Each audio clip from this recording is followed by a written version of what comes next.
Shalom, shalom. Bonsoir, bonjour, na Herbe Zubiso, partout dans le monde entier. Que Dieu vous bénisse abondamment.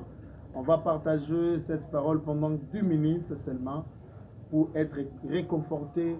En tout cas, Nzambe a motivé les sous. Yom Tozola Nabiso partout. Que Dieu te bénisse abondamment. C'est votre humble serviteur, le prophète Michel Pélinga, l'ouvrier de la 11e heure, le responsable ou le gérant de l'ensemble Dieu Tamoura Kinshasa. Nous sommes sur l'avenue Mouvenda, 94, dans la commune de Ngiringiri. Que Dieu vous bénisse abondamment. Notre thème qu'on va partager ce soir, ce matin, alors que Oboza Yakolanda Biso, nous allons partager sur la persévérance. La persévérance. Mon frère, ma soeur, papa, maman, nous avons besoin de persévérer quand nous sommes en Nzambe. Ça veut dire Nzambe et Sengeli Mutu Ayi Kampiko, comme on dit à Lingala. La persévérance, c'est très important. La persévérance, il y a moins Nzambe. Ça veut dire Mutu Esengeli Azana Elika. Pe yakoyi kampiko na makampo Nzambe alaka, tope Nzambe aloba na vinae. On va d'abord lire la parole de Dieu pour la meilleure audition de tout le monde. Vous qui nous suivez partout en Afrique, au Congo, en Amérique, aux États-Unis, na Europe, na Océanie, na Ngongo, tout en Nebiso. En tout cas, j'aimerais que tu partages cette émission, s'abonner et cliquer na cloche aux hommes, s'abonner na chaîne aux hommes, na bande l'écran na biso, s'abonner pour la gloire de Dieu. On est là pour motiver. Hébreux chapitre 10, Hébreux 10, verset 35. La Bible dit ceci: n'abandonnez donc pas votre assurance, à laquelle a été attachée à une grande rémunération, car vous avez besoin de persévérance, afin qu'après avoir accompli la volonté de Dieu, vous obteniez ce que vous a promis. Ça veut dire, nous avons l'intérêt de persévérer. Namakambo nzamba lobe la biso, namakambo oto yoka de la part du Seigneur. Et la Bible dit, n'abandonnez pas votre assurance. Il y a combien tu as abandonné l'assurance? Batu combien batiki nzamba? Batu combien ba abandonné Yesu à cause de la souffrance, à cause de la situation qu'ils ont traversée. Ba makambo zo kutana nango. Alors, azomona moyen souté. Azomona logo nzamba za la souté. Non, Dieu est là. Oya sala qui promesse à sa fidèle. Mon frère, ma soeur, toi qui me suis partout. Nazoe bisayo que ozana droit à persévérer. Comme la Bible nous dit que ozana droit à persévérer. Toi abandonner l'assurance, c'était. N'abandonne jamais l'espoir. La Bible dit, il y a encore de l'espoir, il y a encore de l'espérance pour tous ceux qui vivent. Si l'Éternel te garde encore, na bomoy, parce qu'il connaît ma projet, ma lampe, onzambe alengela ponayo. Pourquoi tu es déçu? Pourquoi on est la hernios? Les choses ne marchent pas, les choses ne vont pas.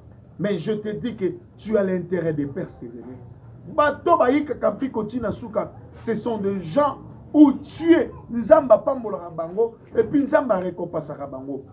Mon frère, ma soeur, je vis dans la parole de Dieu. Il y avait une femme, Azaki veuve, mais Azaki n'a jugement encore. La Bible dit,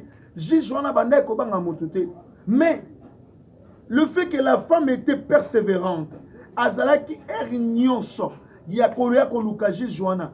Bible zolo ba que Joana bi non. Il faut rendre moi sur justice parce que un jour vous savez, aujourd'hui dans notre époque, il y a plusieurs de chrétiens ne sont pas persévérants.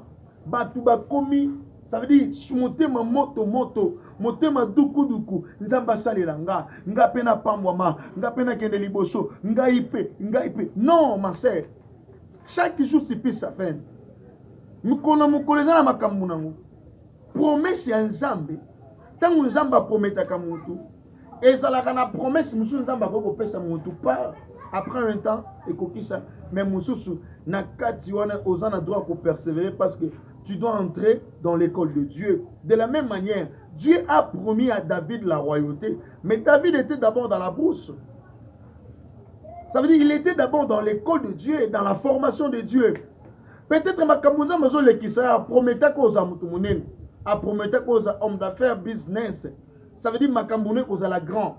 Mais, Nathan oza na droit qu'on persévérer parce que c'est une école de Dieu. Il y a beaucoup aujourd'hui, partout en Europe, en États-Unis. Makambo c'est les simbaté. C'est là qu'on simbaté l'absence de Dieu. Silence ensemble l'absence de Dieu. Nzambe il est présent, il voit. Azobi sabi so habito persévérer. Toi abandonner silence de ou est attaché na rémunération. Mon foot malamu eza Nzambe. Pour que non gauche à droite, voyez, je connais un pasteur, je connais un féticheur. Non, non, non, non, non. Tu as le droit ou l'intérêt de persévérer avec le Seigneur. Nzela Nzambe eza facilité, mon frère. Nzela Nzambe sengeli to lenda. Ngana yeba tu mususu, ayebeka so na yeke pa Nzambe na bali na bongi. Non, non, non, non. Même le royaume des cieux, il est sa promesse. Est-ce que vous savez que le royaume des cieux, c'est une promesse? C'est une promesse plutôt. Et sa promesse, on Nzambe appelle ça biso alobaki akei akozonga. Ça veut dire sa promesse, tous en a patience à cause de la beaucoup. De la même manière, Zalana et Likia, Zakikampi, qu'on persévérer jusqu'à la fin. Dans la persévérance, nous voyons le mot percer. C'est-à-dire, on percée à la facilité. Qu'on percée à la facilité. Vous savez, aujourd'hui, les gens aiment la vie de la facilité. Non, ma soeur. Non, mon frère. Je suis prophète. Prophétie, faux miracle, parce que les gens ne sont pas patients, patientes. Qui peut être comme Abraham? Nzambazo la kaye, mais ça n'est l'autre côté, oh, ça n'a pas pour ça. Tu le dis qui donne à Abraham? Abraham, oui. Les Écritures, la parole de Dieu, Dieu nous a donné cela pour les allocola qui t'a la terre en abisso. Abraham a patienté, Anna a patienté. Ma soeur, quand ça a été posé le katende Nzambati qui yo traumatisé, mikandezo simbate, musala kakaboe, famille problème, il y a la problème, makamutu problème. Non, on doit persévérer, nazo fortifier mutu moko. Yeba Nzambo asaliko na se azan Nzambe na yo, azan Nzamba mutu nyo surtout. État pozo le kisawana, le Seigneur connaît. Ezaki na mutu moko azolo babi na kena na komi ba po souffrance leki. Na kena kan komi boma. Mais ça la mutu mona kati Nzamba yoka histoire ro. Azaki mutakala azozanga te kolia azozanga te kolata. Pendant que ndeko alobi ke ne komi boma. Akei asomingu bo batuta kawana. Azokende ka malem bazolo banaki na komi boma. Mais o azaka na kati Nzamba azoluka te lamba ya pamba. Ayoki ndeko na bike na okenda nga komi boma. La tala ndeko wana tali habité na lande sima ndeko wana somaki nguba azobwaka boye pola pour vous dire que souffrance est multidimensionnelle. Ndeko wana azolokotaka nguba wana. Azolokotaka nguba wana. Ata bona sima moni muntu wana oh nini abina zolanda yo pona yoki yo lobozo kufa na yo. Sono zelo so kufi na yo après ko kufa no ngana zo bilamba na yo na lata na kendanga koluka vie. Et c'était pendant ces jours-là, ndeko wana comprendre que non, ngana on souffrité. Tam sozo na nango en Europe, tam sozo na nango na Congo, tam sozo na nango aux États-Unis, tam sozo na Mbandaka. Je ne sais pas que ton problème aux autres traversé, mais zala patient. Dieu est fidèle. Celui qui a fait les promesses est fidèle. Persévérer, na prière, persévérer, na patience, toza wana, na prière na yo. Dieu peut faire des grandes choses. Na prière no makambo kokosim. Na encourager au nom de Jésus. Na bonde likolo na yo. C'est que te makambo vino nyonso esimba au nom de Jésus. Ozana droit ko persévérer et ko simba na kombo na Yesu. Na déclarer likolo na yo. Makambo no ya vie. Na lobi yango na kombo na Yesu ko simba. Nzamba tiki yo tazanu na. Persévérer na vie de prière. Persévérer na vie à lecture. Persévérer na vie à kobanga nzamba. Et je sais que le Seigneur, Nziye Soumasia, azana bon moi. Akosali la yo. S'abonner, partager émission pour sauver batumité ma batebele za bati muso comme une histoire que se suicida kufa na mais la poison a kufa ne non comme la poison te il est capable ya moni nzamba tindi biso na internet o poto lobela yo nzambi apambola yo osana problème une bandi tala na sa bandi on ko mona numéro ya téléphone na biso za wana comment si j'ai de prier non je vais prier pour les gens pour na ba makamne simba kate biso big sakate mais c'est le Seigneur qui guérit.